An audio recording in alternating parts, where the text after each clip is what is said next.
Thank you, Lascia Corla. For the second year running, I'm pleased to have an opportunity to speak on this topic of International Women's Day.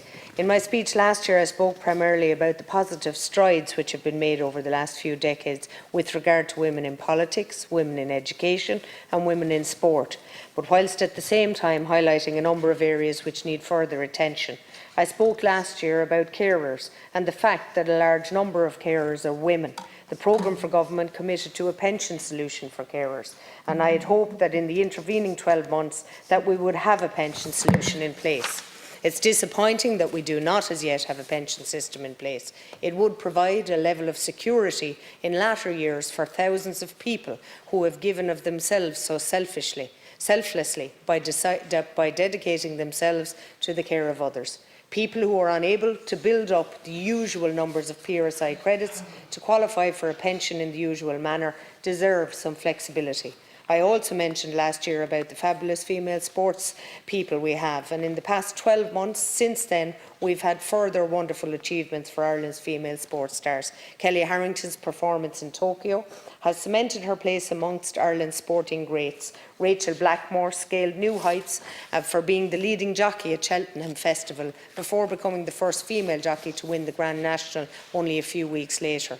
Earlier this year, Leona Maguire became the first Irish female golfer to win the LPGA Tour, whilst she also put in the best performance by a debutant in Solheim Cup history. Katie Taylor won a further 3 fights, bringing her unbeaten professional boxing record to 20 wins. In recent weeks, we saw Irish woman Dr. Karen Weeks sail solo across the Atlantic, taking 80 days to be the first Irish woman to do so. Dr. Weeks worked for a period in Wexford many years ago with Shilbagan Outdoor Pursuit Centre. No doubt, Lascia Corla, it was the Wexford people who made her so resilient. We saw Sophie Becker from my own town of New Ross represent Ireland with distinction in the Tokyo Olympics when she was part of the team to qualify for the final of the 400 metres mixed relay final. And I must also mention the women of Wexford involved in camogie, football, soccer, athletics, rowing, swimming, cycling, weightlifting and horse riding, all and any sport that I have omitted. Congratulations on your performances in 2021, providing outstanding entertainment for us all with your commitment and dedication in all weathers. Unfortunately, it hasn't all been positive, Lascia Corla. In January, the horrendous murder of Verona Murphy was a source of dreadful sadness for the entire country. And I think upon hearing the news and the random nature in which it happened, shockwaves were sent throughout the wider Irish community. Many people suddenly realised that if something like this could happen to Aisling, then it could happen to them or a loved one. And that certainly isn't a nice feeling to have when walking home at night or going for a run. Our response should be to put a serious focus on things like the visibility of our Gardaí on our streets on a regular basis. There should be a greater focus on how we deal with perpetrators of horrible crimes.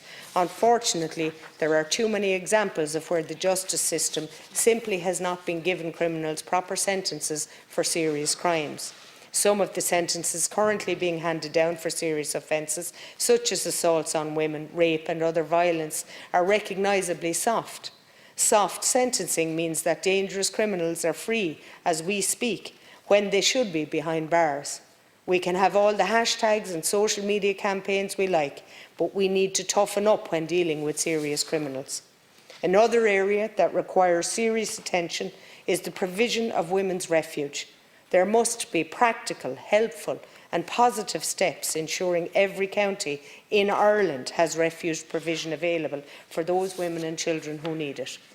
Also, Lascia Corla, I want to take this opportunity to thank the 2 wonderful women who work with me in my Wexford and New Ross offices, Mary and Sharon, or Sharon and Mary, who help me to help my constituents every day. Happy International Women's Day to all. Thank you. Margaret, seeing as you didn't use your time, I'll just use it to tell you that there was a huge Galway element with Dr. Weeks from Kinvara, County Galway. She's a wonderful woman, yeah. An extraordinary achievement. We'll put Galway there in with Wexford. I'll put Galway there. Well, that's where she's from, but we definitely gave her that resilience in Wexford. Thank you. You're on.